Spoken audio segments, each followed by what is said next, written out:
영적 전쟁을 준비하는 시간이 있어야 되겠다는 생각을 많이 하게 됐습니다. 그래서 지금 우리 예배 드리시는 우리 성도 여러분께서 공부도 열심히 하시고 예습도 하시고 복습도 하시고 열심히 하시는데, 이렇게 열심히 성경 말씀에 열심일 경우에는 항상 제가 느낀 바로는 영적 전쟁이 일어납니다. 그렇기 때문에 우리 성도 여러분들이 영적 전쟁을 알고 있으셔야 하시고, 또 그에 대한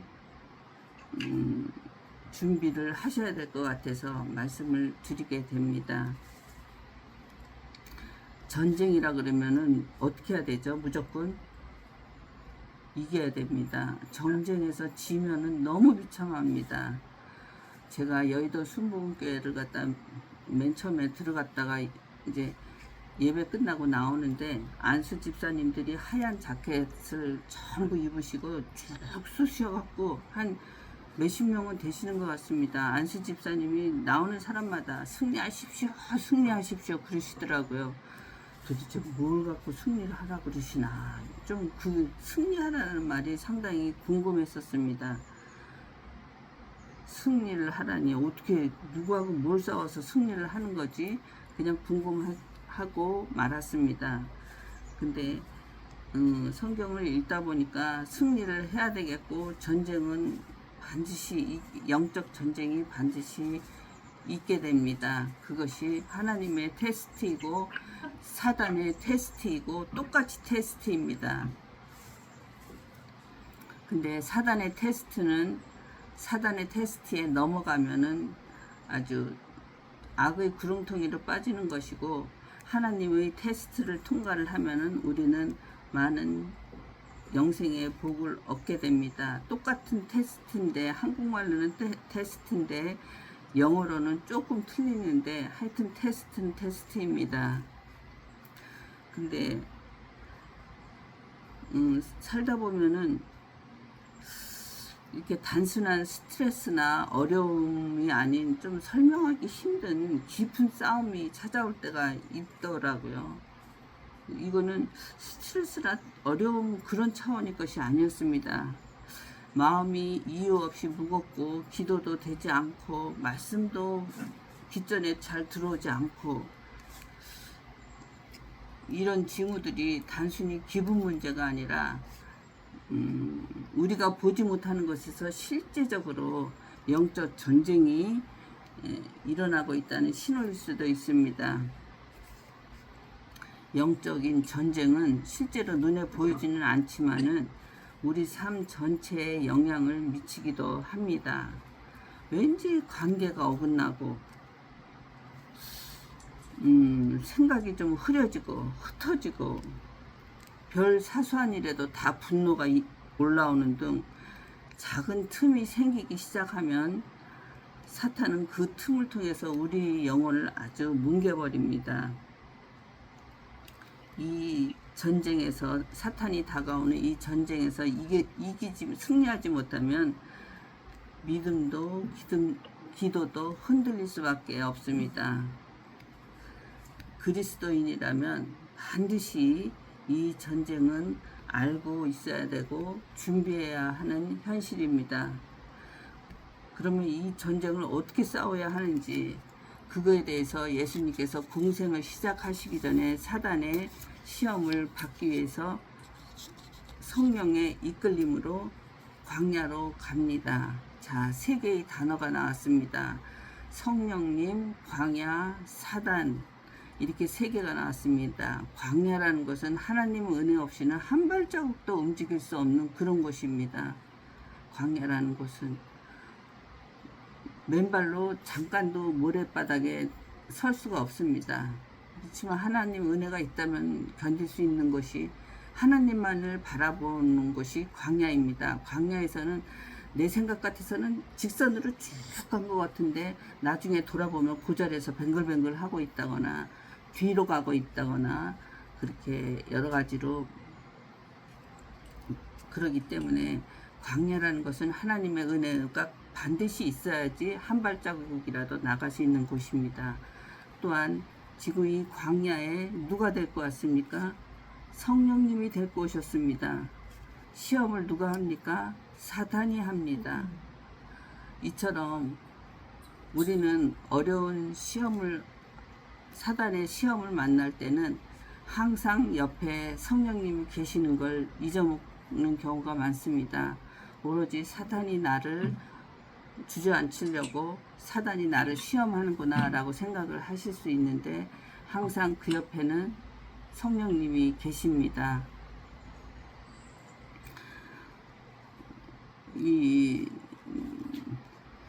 에베소서 6장 17절 말씀을 아까 찾아주셨으면 하고 제가 부탁을 드렸는데, 에베소서 6장 17절 18절 말씀을 한번, 16절 17절 18절 말씀입니다. 신약 317쪽입니다. 신약 317절 쪽 에베소서 6장 16, 17, 18쪽입니다. 같이 읽어보겠습니다. 16절부터 또 이 모든 것에 더하여 손에는 믿음의 방패를 들도록 하십시오. 그래서 그 방패로 악한 자가 쏘는 불화살을 막아 꺼뜨릴 수 있어야 합니다. 그리고 머리에는 구원의 투구를 쓰고 무엇보다 하나님 말씀인 성령의 칼을 손에 쥐십시오. 어떤 경우에든지 성령 안에서 하나님께 간구하고 기도하십시오. 이것을 위하여 항상 깨어있는 일을 참고 견디면서 모든 성도들을 위해 간구하기를 게을리하지 마십시오.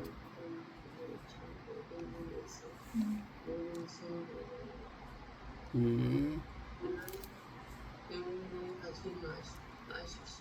감사합니다. 사단의 거짓말과 속임수 앞에서 유일하게 그 거짓을 꿰뚫고 찔러 쪼갤 수 있는 것이 바로 하나님의 말씀입니다.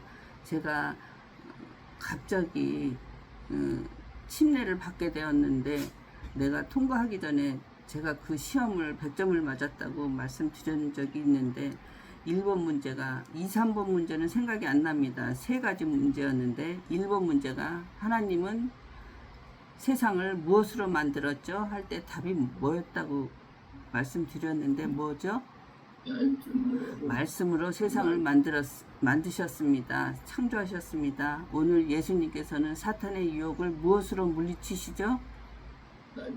말씀으로 물리치십니다.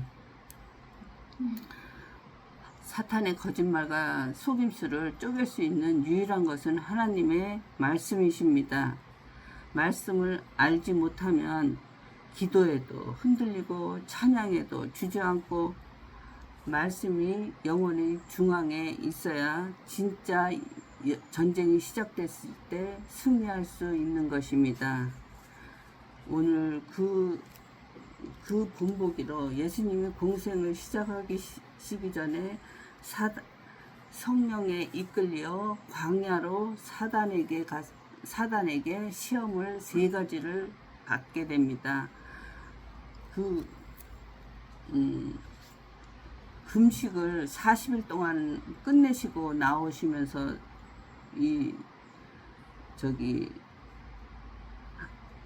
유혹을 받으셨으니 배가 얼마나 고프셨겠습니까? 요즘 사람들은 물론 믿음으로 하시겠지만 40일 금식하다가 돌아가시는 분도 꽤 있으셨다 하십니다. 우리의 선배 성도님들께서는, 목사님들께서는. 근데 우리는 금식을 하루도 못한 저는 그렇습니다. 왜 이렇게 살이 찌니까 금식하기가 한 끼도 어렵습니다. 그냥 먹을 것만 눈에 보이고 한 끼만 굶었다 하면 난리가 납니다. 그냥 눈에 그냥 불을 켜고 먹을 것만 찾고 있습니다. 참. 그래서 40일을 금식하신 예수님의 심정을 알 수가 없죠. 이런 시험 앞에서 예수님께서는 말씀으로 응대를 하셨습니다. 우리 조금 전에 시작하기 전에 말씀을 읽어보겠습니다. 마태복음 4장 1절부터 17절까지 3개의 시험을 받으십니다. 첫 번째 시험은 돌을 떡덩이로 바꾸라고 하십니다. 40일을 금식했으면 모든 것이 그냥 진짜 돌덩이도 떡덩이도 그냥 보일 것 같은데, 사람의 모습을 한 인성을 입고 오신 하나님이신 예수님에게 돌을 떡덩이로 바꾸라는 능력을 사용하도록 사단이 유혹합니다. 그러자 마귀 유혹에 맞서서 예수님께서는 뭐라 하셨죠? 사람이 떡으로만 사는 것이 아니요 하나님의 모든 말씀으로 살 것이니라 하신 신명기 6장 8장 3절의 말씀을 인용해서 그 유혹을 물리치셨습니다. 가라. 사람이 먹을 것만으로 사는 것이 아니라 하나님 말씀으로 사는 것이니라 하면서 사단을 그 자리에서 물리치셨습니다. 육체적인 어떤 필요보다는 하나님의 말씀이 더 중요함을 강조하셨습니다. 두 번째 시험을 합니다. 성전 꼭대기에 세워놓고 뛰어내리라 하십니다. 뛰어내리라 합니다. 예수님께서 진짜 하나님의 아들이라면 하나님이 천사들을 보내서 떨어지는 거 다치지 않게 중간에 잡아주실 거라고 사단이 유혹을 합니다. 그러자 이번에도 예수님께서는 신명기 6장 16절 말씀으로 단호하게 거부하십니다. 주 너희 하나님을 시험하지 말라. 너희 하나님을 시험하지 말라. 그렇게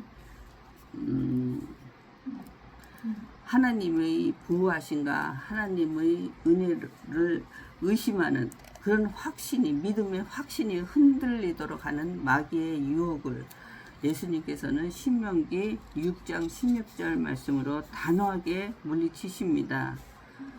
세 번째 시험을 합니다. 예수님을 세상에서 제일 높은 산꼭대기로 올라가서 뛰어내리라고 합니다. 그러면 뛰어내린다면 모든 영광을 다 보여주는 것입니다. 제일 높은 산에 가서 뛰어내리라는 게 아니었죠. 두 번째가 뛰어내리는 거죠. 성전에서. 이번에는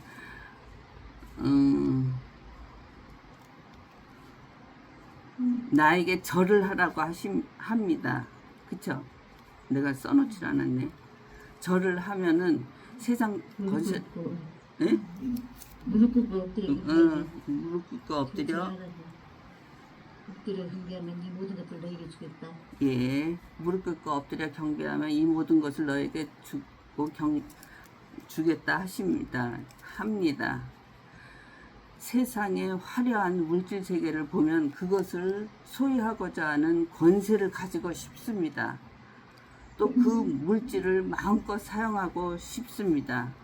그런 욕망이 저절로 나는 것입니다. 그렇지만 예수님께서는 이번에도 주 너희 하나님께 경배하고 다만 그를 섬기라 라고 단호하게 신명기 6장 13절의 말씀으로 단호하게 그 유혹을 물리칩니다.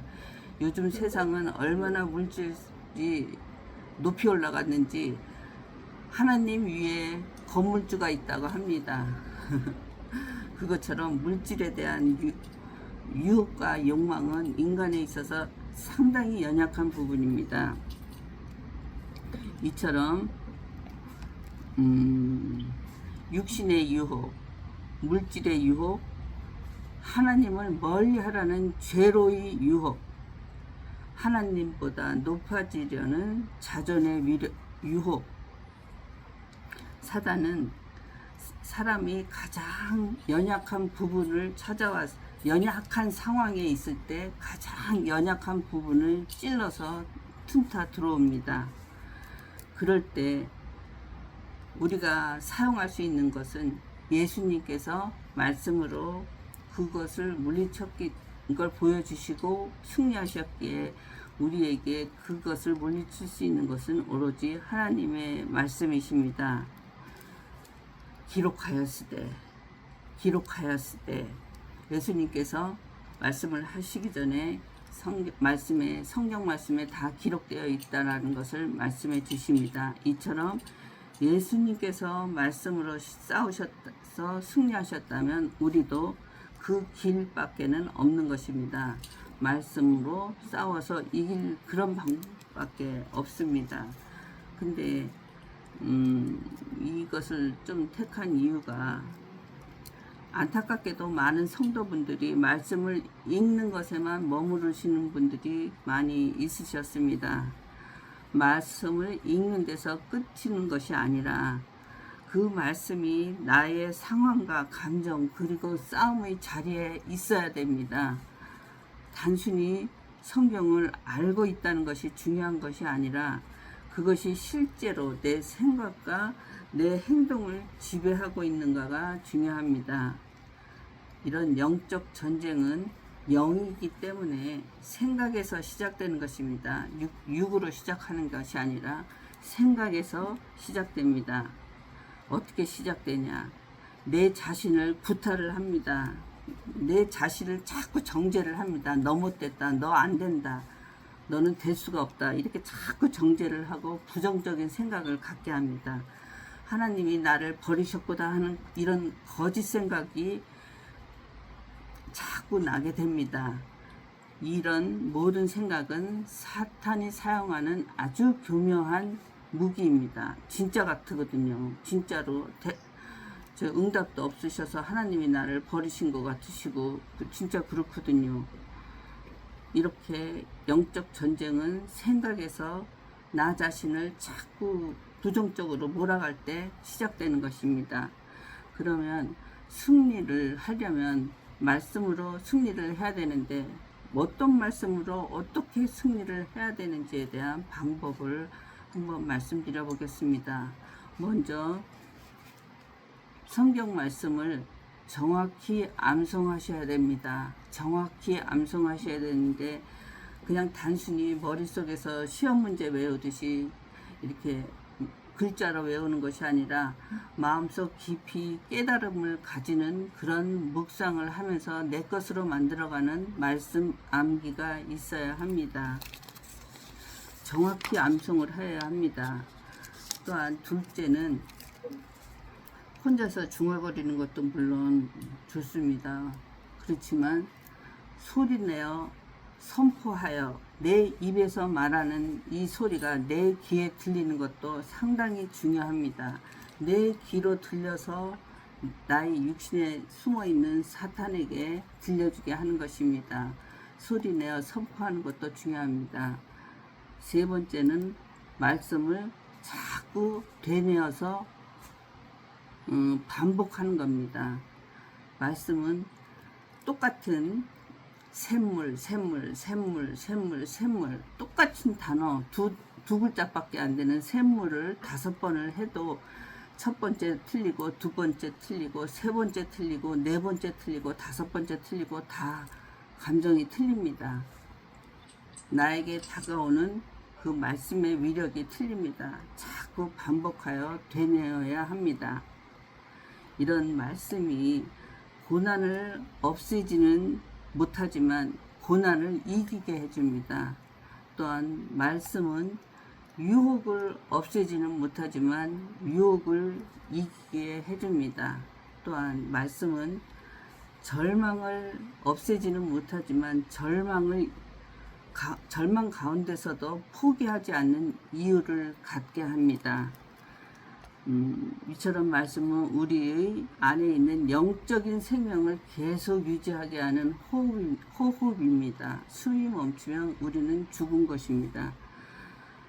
사단이 우리를 말씀을 놓치게 하려고 가장 많이 쓰는 방법이 무엇이냐면은 바쁘게 하는 겁니다. 분주하게 하는 겁니다. 뭔지 모르게 하는 것도 없는 것 같은데 분주한 거, 그거 참 위험한 상황입니다. 피곤하게 하고 마음을 산만하게 해서 사실 말씀이 없는 전쟁터는 무장 해제된 거나 비슷한 상황입니다. 말씀을 붙드는 사람은 어떤 상황에서도 흔들리지 않습니다. 마음이 무너질 듯 할 때도 말씀이 마음을 잡아줍니다. 감정이 요동칠 때도 말씀이 중심을 잡아줍니다. 눈물로 말씀을 붙들고 말씀으로 싸우며 결국 승리를 해내게 하십니다. 하나님의 말씀은 오늘도 운동력이 있고 살아서 움직입니다. 지금 내 삶에 일어나고 있는 모든 이런 보이지 않는 전쟁 한복판에서 말씀은 여전히 아주 빛이며 칼이며 양날의 날카로운 칼입니다. 하나님 말씀으로만이 그 사단의 공격을 쪼개고 무너뜨리고 부술 수가 있는 것입니다. 그래서 말씀을 정확히 알고 있어야 합니다. 근데 이 유혹이, 사단이 쓰는 이 유혹이 말씀이 가지고 있지 않은 사람에게는 기회로 다가옵니다. 눈 한번 딱 감고 그냥 그래,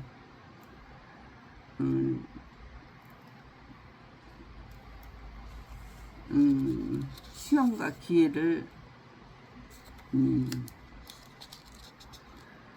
말씀이 마음에 서지 않아 있는 상태로 이런 유혹을 받으면 이것을 유혹이라 생각이 되지 않고 기회로 생각을 듭니다.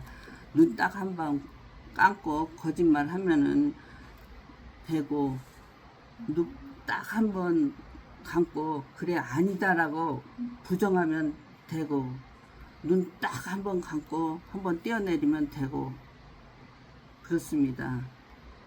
말씀이 마음에 가득 차 있는 사람에게는 이것이 유혹이고 시험이지만, 말씀이 마음에 없는 사람에게는 이것이 성공을 위한 기회라고 생각할 수가 있는 것입니다. 우리는 말씀을 잘 알고 잘 깨달아 알아서 성령 안에서 시험과 기회를 잘 분별해낼 수 있는 그런 성도가 되어야겠습니다. 늘 하나님 안에 머무는 복된 삶이 되시기를 주님의 이름으로 축복드립니다. 오늘의 말씀은 예수님께서 인간의 육신을 입고 이 땅에 내려오셔서 공생을 하시기 전에 인간이 가장 취약하게 느끼는 육신의 정욕, 물질에 대한 욕심, 권세에 대한 탐욕, 죄로부터 멀리 도망가려고 하는 그런 죄의식, 그런 모든 것을 예수님께서 어떻게 극복하셨는가를 우리가 이제부터 성경을 열심히 공부하고자 하면은 이런 사단의 시험이 반드시 옵니다. 반드시 오기 때문에 이것을 미리 각오를 하고 미리 준비를 하셔야 되겠기에 오늘 말씀을 전하게 되었습니다. 항상 어려움 속에서도 사단이 주는 것을 기회와 하나님의 주시는 것을 기회와 유혹, 시험, 이것을 잘 분별해낼 수 있도록 우리가 항상 말씀을 마음속에 채워야 한다라는 것을 말씀드리고 싶어서 말씀을 전하게 되었습니다. 하나님 안에 머무시는 복된 삶이 되시기를 주님의 이름으로 축원드립니다. 기도하겠습니다. 전능하신 하나님, 오늘 예수님께서 시험에 이기신 말씀을 통해 큰 은혜를 받게 하심에 감사를 드립니다. 우리의 힘이 아니라 주님의 말씀으로 승리하게 하시고 광야 같은 세상 속에 믿음을 굳게 지키며 살게 하옵소서. 시험을 두려워하지 않고 오직 주님을 의지하며 나아가게 하시며 우리의 삶이 하나님의 영광을 드러내는 그런 삶 살게 하여 주시옵기를 예수님 이름으로 기도드립니다. 아멘. 이 음성이 내가 들으니 회개하겠습니다. 마이크를 제가 모두 껐습니다. 마이크 키시고 찬송하시면 되시겠습니다.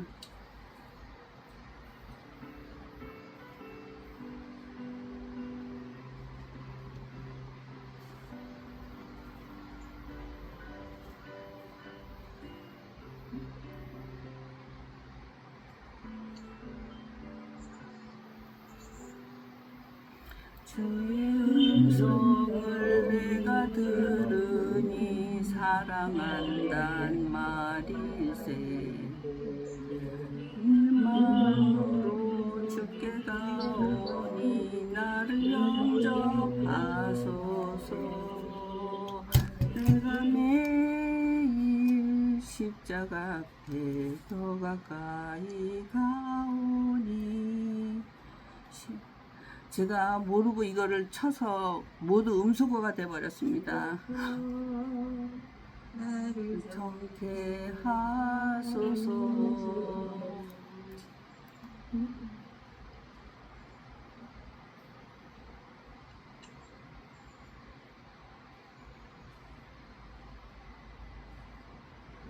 죄송합니다. 제가 모르고 툭 건드린 바람에 마이크들이 전부 꺼졌습니다. 다시 키셔야 될 것 같습니다.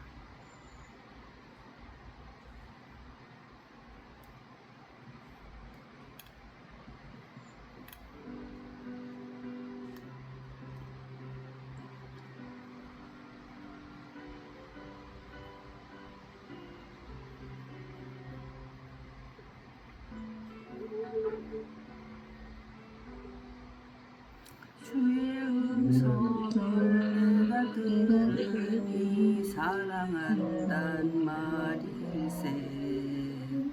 믿는 마음으로 주께 가오니 나를 영접하소서. 내가 매일 십자가 앞에 더 가까이 가오니 구세주의 흘린 보배 피로써 나를 정케 하소서. 주여 넓으신 은혜 베푸사 나를 받아주시고 나의 품은 듯 주의 품같이 되게 하여 주소서. 내가 매일 십자가 앞에 더 가까이 가오니 구세주의 흘린 보배 피로써 나를 정케 하소서.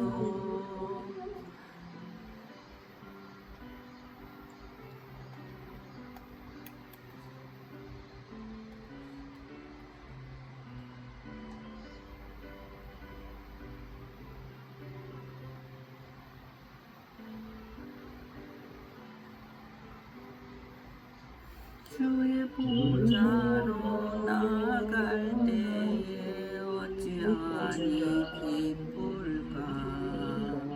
주의 얼굴을 항상 배우니 더욱 친근합니다. 내가 매일 십자가 앞에 더 가까이 가오니 구세주의 흘린 보배 피로써 나를 정케 하소서. 우리 구주의 넓은 사랑을 증량할 자 없으며 주가 주신 참된 기쁨도 헤아릴 수 없도다. 내가 매일 십자가 앞에 더 가까이 가오니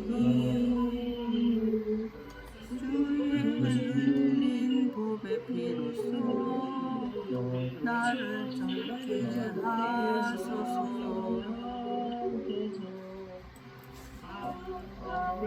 아멘. 주시겠습니다.